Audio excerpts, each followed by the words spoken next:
What if Data had lost his right to exist?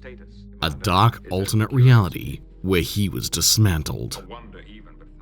I have considered the evidence, the arguments, and the implications of this decision.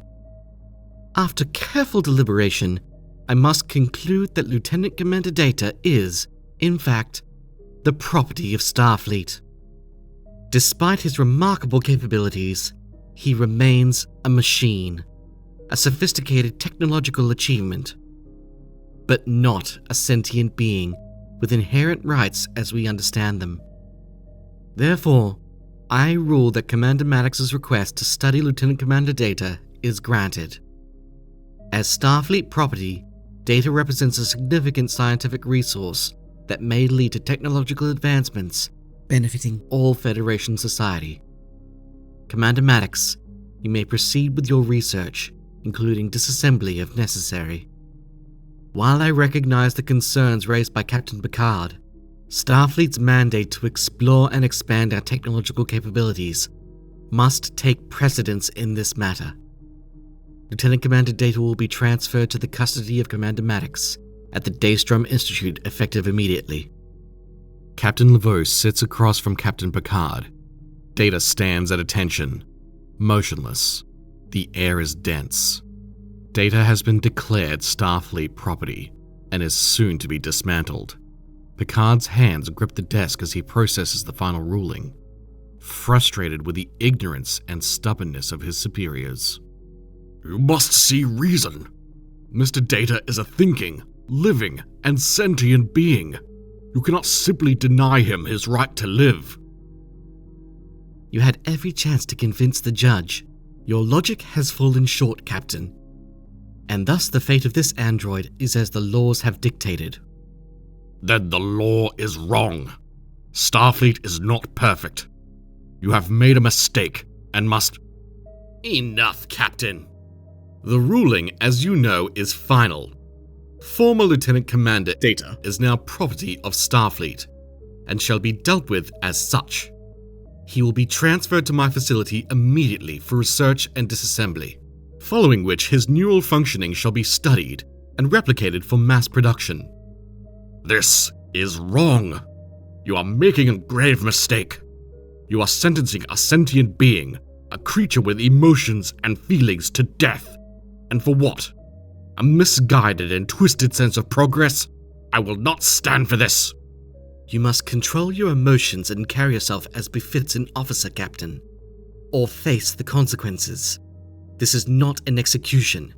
It is simply the reassignment of valuable Starfleet technology for the greater good. Think of all we can accomplish. Is that all you can see? Accomplishment? Look at all he has accomplished with us. We fought with him. We fought for him. We proved he is more than a machine in that court of yours. How can you ignore that? Ignore everything he's done? Why? Simple. Because the laws of the Federation do not recognize his autonomy. He is a machine, a synthezoid, and shall be dealt with as such. Effective immediately, former Lieutenant Commander Data is no longer a Starfleet officer, and as the Admiral has stated, he will be classified as Starfleet property. According to the ruling that was given, this conversation is now over, and Data shall be handed over to my team. I refuse to stand by, nor shall I order my crew to stand by. If any of them interfere, they shall be court-martialed, including you, Captain. Will you truly allow the entire crew of your ship to throw away their careers for the sake of this one android? Then you must give us some time. This is not an easy task. Captain, if you let them go through with this, I swear it will be the end of my loyalty to Starfleet. I will not stand by and let them kill Data. I understand your sentiments, Will, but we cannot oppose direct orders. But what if we allow Data to escape, or hide him away from the reach of the Federation? Yes, I will lead a team. We can take him to a remote planet and keep him safe until we can. Data turns to Picard and Riker, offering a small, almost imperceptible smile. Many other officers present. As Data, this was the time allowed to say his final goodbye, much to the annoyance of Maddox, who would rather do this sooner. I cannot allow that to happen. My life is not worth all of yours.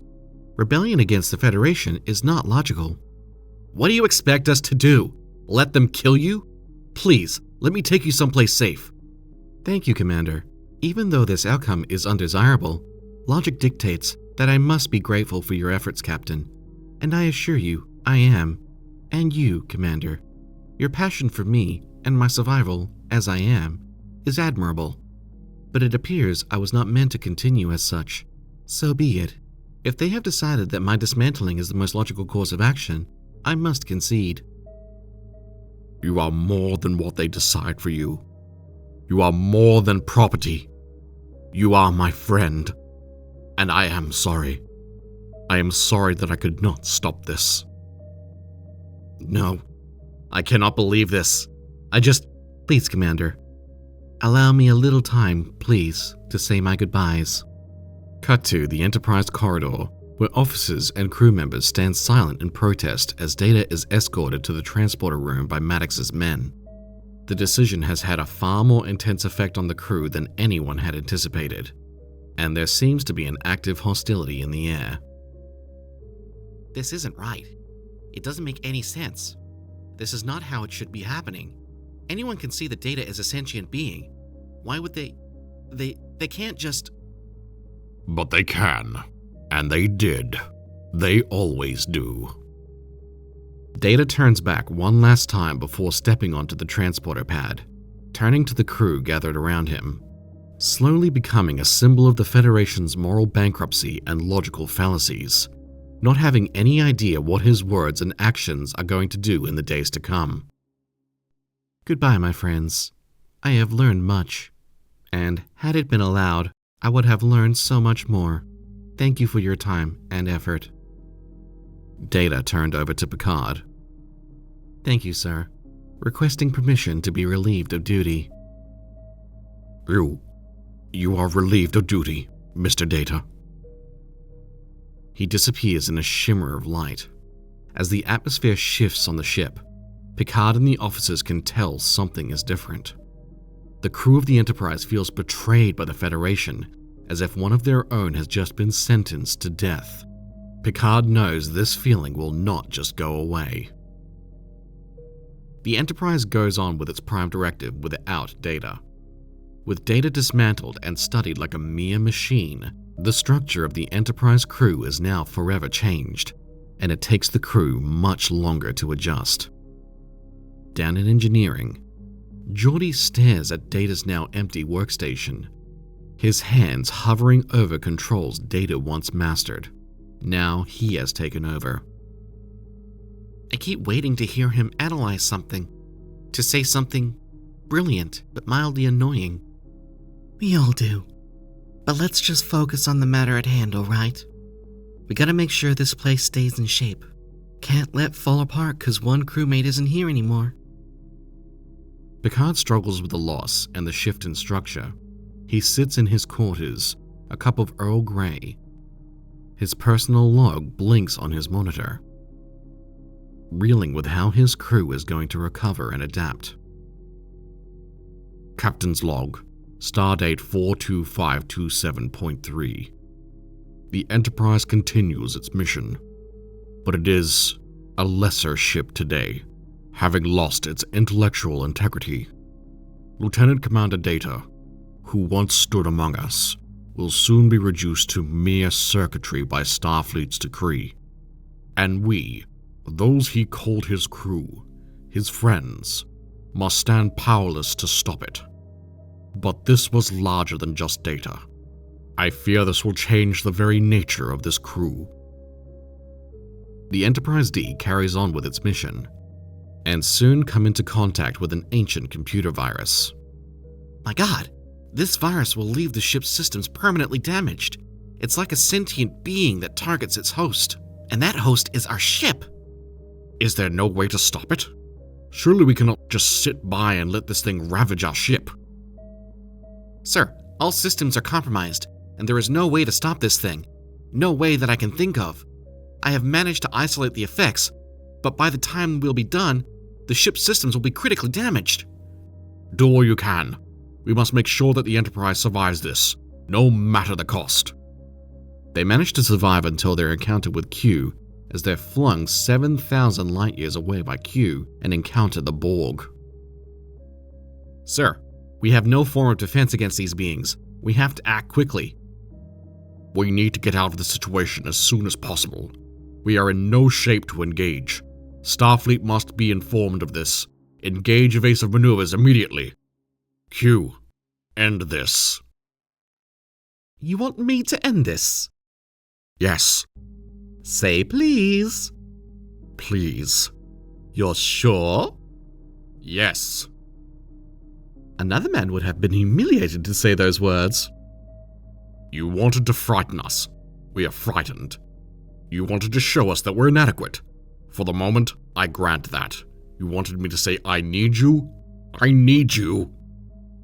It's this final admission, I need you, that satisfies Q and prompts him to return the Enterprise to safety. The Enterprise D manages to make its escape, and yet the Borg are now a much more significant looming threat, with the Federation having no real way of combating them, as the Federation, now having learned of the Borg, simulates battle possibilities with the objective of finding a way to combat them. God, none of this makes sense to me. The Borg are far more advanced than we could have ever imagined. There is no way an organic mind could ever match their strategies. I reckon Mr. Data could have. It's a tragedy that he is not here. Ideally, we could have relied on his magnificent mind. Regardless, do your best. Survival in these simulations is the only way to guarantee a fighting chance against the Borg. Stardate 44001.4 2367. 2 years have passed since the Enterprise's first encounter with the Borg. Eventually, as the ship closes in on the massive Borg cube near Wolf 359, the events go as they originally did. Picard is taken. No, this cannot be happening. We have to find a way to recover the captain. There will be no hope if he is assimilated. And yet, they have no possible way of doing such. And as the monitor comes to life, they are faced with Locutus of the Borg. We are the Borg. Resistance is futile. Your existence as you know it is over. You will be assimilated. The bridge crew is shaken, desperately analyzing tactical possibilities and searching for weakness in the Borg systems. And without a superior neural network in processing, there seems to be none. Their greatest intellectual resource is gone. Only uncertainty remains. Captain, if there's anything left of you in there, we'll find a way to bring you back. There is only Borg. Prepare for assimilation. Resistance is futile. The Borg cube fires first, unleashing a devastating beam of emerald energy as the Enterprise's shields flicker and strain against the assault. Shields down to 60%. Their weapon efficiency has increased. We can't take much more of this, Captain. Return fire. All banks. We take them head on. The Enterprise's phasers and torpedoes strike the cube, but the Borg adapt almost instantly. Enraged and unable to adapt in time, Riker is unable to adapt to the responsibilities of captaincy with Picard now gone. Their weapons are ineffective, and they are losing. We need to modulate our weapons frequency, calculate the differential lag between us and the enemy, but I need more time. We don't have time. Do it now. The Enterprise has no way to disable Locutus and retrieve Picard. On all fronts, the Enterprise is outmatched. The Borg cube unleashes another wave of fire. The Enterprise takes direct hits. The entire decks are ripped apart. Hull breaches on decks 14 through 19. We are losing structural integrity, Captain. We need to retreat. The ship can't take much more of this. Riker hesitates. The crew looks to him. Without Picard, the burden of command is heavier than ever. This cannot be happening. It's like everything is falling apart. Captain, we need to fall back. Not yet. Not like this. But before they can regroup and act, the cube, under Locutus's direction, targets their warp drive. A final devastating blast sends the Enterprise spiraling, crippled. The Enterprise barely manages to escape, but the rest of Starfleet is not as lucky. The Starfleet Armada reaches Wolf 359, the Federation fleet. 40 starships strong engages the Borg cube near Earth. Starfleet fights bravely, but it is futile. They will put up a fight, but every move they make will be predictable. The Borg have the upper hand. There is no fighting them. The only way to outmaneuver them is to find a way through the defenses.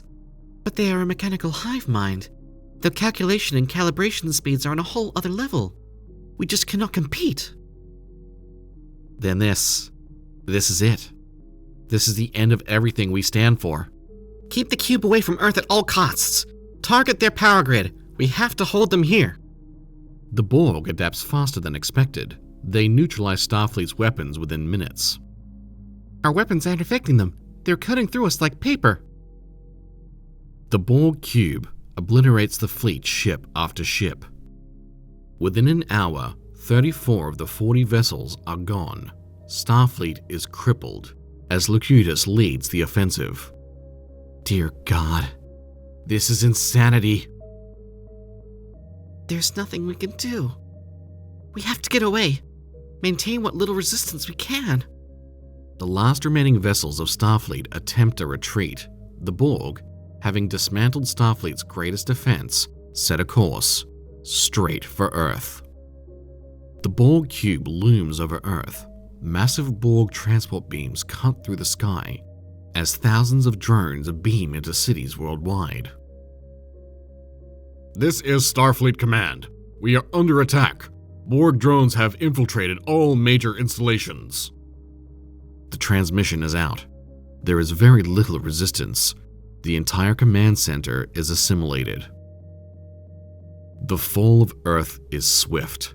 With no effective defense, Starfleet dismantled, and no logical way to force the Borg into regenerative sleep. The Earth is assimilated. The Enterprise, however, remains hidden inside a dense nebula. The crew is silent, listening to the last transmissions of Earth as cities fall. The Federation is no more. Billions. Gone in an instant. If only we had time. Maybe we could have done nothing. We have lost. But we are not dead. And as long as we live, there will be a resistance. As you shall have us, Captain Riker. Yes, sir. 3 years after the events of Wolf 359, Earth is now a Borg stronghold as time goes by. Assimilated Starfleet vessels patrol the system, but beyond Earth, in the depths of space, Starfleet survivors prepare for a last stand. Inside a dark command center, the remaining officers, Riker, Geordi, Worf, and Troy, study a holographic display of Earth. We are all that's left, the last remnants of the Federation. Us and a few vessels, all hidden away safely. There has to be a way to fight back, but we need intelligence. We need a strategy, a way to dismantle their perfect system. The Resistance fighters prepare a desperate attack on the Borg, knowing it may be their last. In the shadows, Locutus watches as Earth's new ruler, once Jean-Luc Picard, now the Borg's ultimate weapon. The Enterprise E, now a fugitive ship, leads the final remnants of Starfleet in a last-ditch effort to reclaim a distant colony, deciding to make a stronghold. Borg vessels approaching. There are 3 cubes, Captain. This is it. If we lose here, humanity dies with us. The Enterprise charges in, firing everything it has. The battle is intense. Starfleet fights tooth and nail, but the Borg, ever adaptive, begin to overwhelm them. We're losing power. Our weapons can't penetrate their shields. It's over, isn't it? As the screen flickers, Locutus's face appears, taking one final look at his former crew. Gentlemen, it has been an honor. The honor was ours, Captain. There is nothing. No response as the Borg move in for the kill. The Enterprise's hull is breached, the Resistance fails, and humanity fails. And there you have it, folks. Without Data's mind, without his adaptability, and without his role in the events of Best of Both Worlds, the last hope for the Federation slowly dies. A dark reality indeed, but very much the likely outcome. If you enjoyed this video, please like, subscribe, and share your thoughts below. Until next time, live long and prosper.